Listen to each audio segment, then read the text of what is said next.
Je m'appelle Khan Rostami. J'ai 17 ans.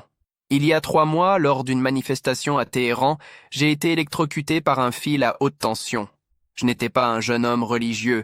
J'évitais la mosquée autant que possible, et je pensais que mes parents étaient naïfs de prier 5 fois par jour, alors que le pays s'enfonçait de plus en plus. Je passais mes journées plongées dans les jeux vidéo, rêvant d'une vie hors d'Iran. J'éprouvais une rage sourde, contre Dieu, contre le monde, contre le fait d'être né dans un endroit où des adolescents sont tués pour avoir rêvé de liberté. Ce jour-là, alors que je rentrais de l'école à pied, j'ai aperçu un groupe de personnes rassemblées. Une nouvelle manifestation. D'autres appellent à un changement qui ne viendrait jamais. J'en avais assez. Mais soudain, j'ai vu une camarade de classe se faire bousculer par des policiers. Quelque chose en moi a craqué. J'ai attrapé une barre de métal pour tenter de l'aider, sans me rendre compte que, dans le chaos, un fil était tombé. Quand je l'ai touché, ce fut comme une explosion dans ma poitrine. Mais au lieu de l'obscurité, je me suis retrouvé dans un endroit que j'ai immédiatement reconnu. La vieille maison de ma grand-mère, détruite des années auparavant par un tremblement de terre. Tout était là, tel que je m'en souvenais, mais plus vif, plus réel que la réalité elle-même. À la table de la cuisine était assis un homme que je n'avais jamais vu auparavant, mais dont la présence me semblait familière. Il ne brillait pas comme dans les films, mais il y avait quelque chose de profond en lui. C'était un homme ordinaire, d'une trentaine d'années, aux traits moyen-orientaux et aux vêtements simples. Mais ses yeux expriment une tristesse infinie et un amour qui me désarme. J'ai pleuré avant qu'il puisse dire quoi que ce soit. « Assieds-toi, Khan », dit-il dans un persan parfait. Je savais, sans comprendre comment, que c'était Jésus. Venant d'une famille musulmane qui n'avait jamais cru que Jésus était Dieu, j'avais l'impression d'être en présence de quelqu'un qui me connaissait parfaitement. C'était comme rencontrer un grand frère, quelqu'un qui comprenait même mes pensées les plus sombres. « Tu es en colère contre moi », dit-il sans demander. « Je le suis », dis-je sans réfléchir. « Où étais-tu quand mon ami a été abattu ? Quand mon père a perdu son emploi pour avoir dit la vérité ?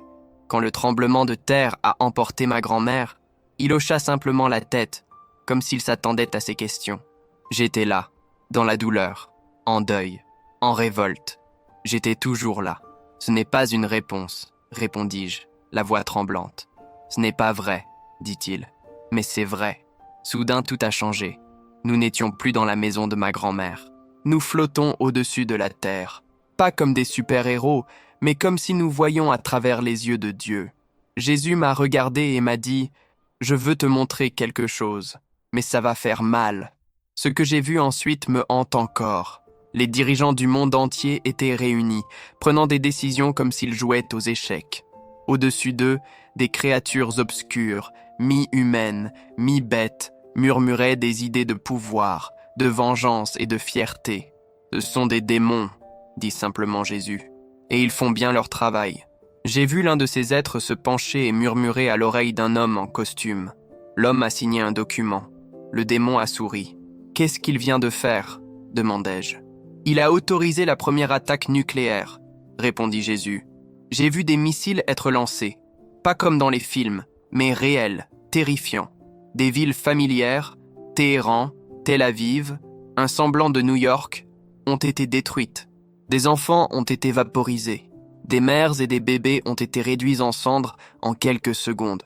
J'ai vomi sur place, flottant dans l'espace. « Arrête ça !» ai-je supplié. « Je ne peux pas !» dit-il, furieux. « Pas contre moi, mais contre ce que nous voyions. »« Mais tu es Dieu. Tu peux l'arrêter. »« Je peux, mais je ne le ferai pas, à moins qu'on me le demande. » Et puis j'ai compris. Dieu n'est pas un dictateur qui impose sa volonté. Il est comme un père qui regarde ses enfants se détruire, attendant qu'on lui demande d'intervenir. « Combien meurent ?» demandai-je. Lors de la première attaque, 14 millions. En un an, 200 millions. Après ça n'a plus d'importance. La civilisation s'éteint. Je sanglotais à force de pleurer. Quand ? Bientôt. À moins que quelque chose ne change, à moins que les gens ne se réveillent, à moins que vous ne commenciez à prier ensemble au lieu de vous détester. La vision changea à nouveau. J'ai vu des réunions de prière, mais pas les habituelles. Chrétiens, musulmans et juifs imploraient Dieu ensemble. et les démons s'enfuirent. Leurs voix furent réduites au silence par leur foi unie. La prière ne consiste pas seulement à me parler, expliqua Jésus. C'est un combat spirituel.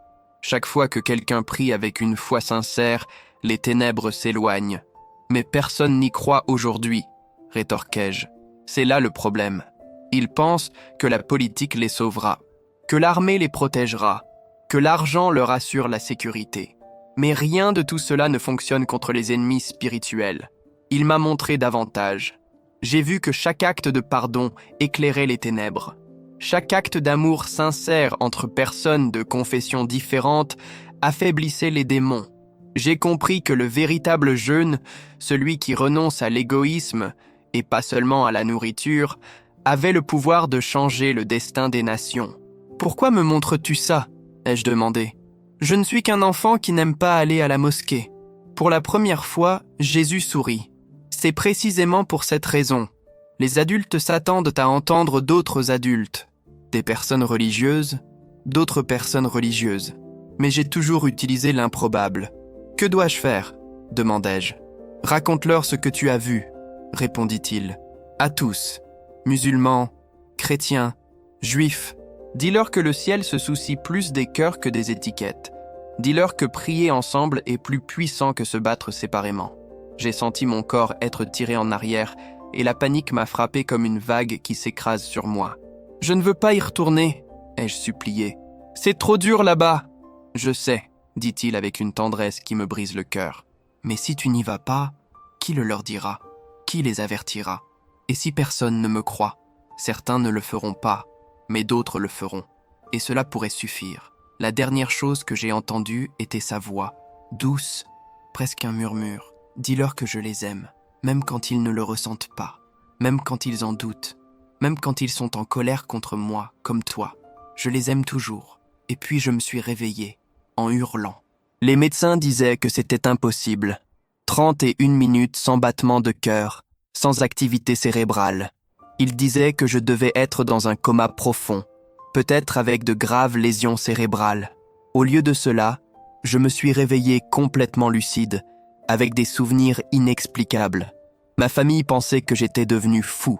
Mes parents ont essayé de me protéger, mais ils me regardaient avec peur quand je parlais de Jésus. L'imam de notre mosquée a dit que tout cela n'était qu'une hallucination causée par le traumatisme. Mes amis pensaient que j'inventais tout ça pour attirer l'attention. Mais au fond, je connaissais la vérité. Et puis les rêves ont commencé. Je rêvais de décisions politiques précises, de noms, de dates, de pays en tension. Et, quelques jours plus tard, j'ai vu les nouvelles confirmer tout ce que je savais déjà. C'était effrayant. Et en même temps, miraculeux. J'ai commencé à contacter d'autres jeunes en ligne. Chrétiens, juifs, tous ceux qui voulaient bien l'écouter. J'ai partagé ce que Jésus m'avait montré. Beaucoup m'ont bloqué. Mais certains ont commencé à prier. Des groupes se sont formés. Non pas pour convertir qui que ce soit, mais pour prier ensemble pour la paix. Un événement inattendu s'est également produit. Ma foi, que j'avais à peine acquise, a commencé à grandir. Aujourd'hui, quand je lis le Coran, je vois Jésus partout. Mes prières sont différentes. J'ai l'impression que le jeûne touche désormais à quelque chose du monde spirituel qui m'avait échappé auparavant. J'ai tout enregistré, lieu, date, visage, événement. Et je vois tout se dérouler, étape par étape, comme dans la vision. Il y a 3 semaines, j'ai fait un autre rêve. Le même dirigeant qui, dans ma vision, avait déclenché l'attaque nucléaire, a pris la même décision, cette fois en vrai. Je me suis réveillé en hurlant. J'ai posté l'information partout où j'ai pu, suppliant les gens de prier. 2 jours plus tard, il a fait marche arrière. Il a annulé l'ordre. Lors d'un entretien, ils ont dit qu'il avait eu un changement d'avis inexplicable. Mais je savais. C'était une prière. Pas celle où l'on demande des choses, mais celle où l'on lutte contre les ténèbres qui tentent d'engloutir le monde. Je ressens toujours de la colère. L'injustice me ronge. Mais je comprends maintenant que la colère peut servir de carburant, non pas à la haine, mais à la prière. La guerre que j'ai vue peut encore être évitée. L'avenir n'est pas figé. Mais il faudra que des personnes de toute confession travaillent ensemble, et non pas qu'elles se combattent. Je sais combien tout cela paraît absurde. Un adolescent musulman prétendant que Jésus lui a parlé de la guerre nucléaire, mais je sais aussi que les temps extrêmes appellent des messagers improbables. Chaque soir, avant de m'endormir, je prie pour ces dirigeants. Je prie pour que leur cœur soit touché. Je prie pour que les voix démoniaques qui les influencent soient réduites au silence. Et je demande à Dieu d'en susciter d'autres, chrétiens, musulmans, juifs, pour qu'ils se joignent à moi. Car ce que j'ai vu est trop grand pour être géré par une seule personne. Mais ensemble, avec l'aide de Dieu, nous pourrons peut-être encore changer les choses. Je ne vous demande pas de me croire. Je vous demande de prier avec moi. Ni à mon Dieu, ni au tien, mais à un seul Dieu, celui qui nous aime tous suffisamment pour envoyer un avertissement par l'intermédiaire d'un garçon quelconque de Téhéran. Le temps presse, mais ce n'est pas encore fini.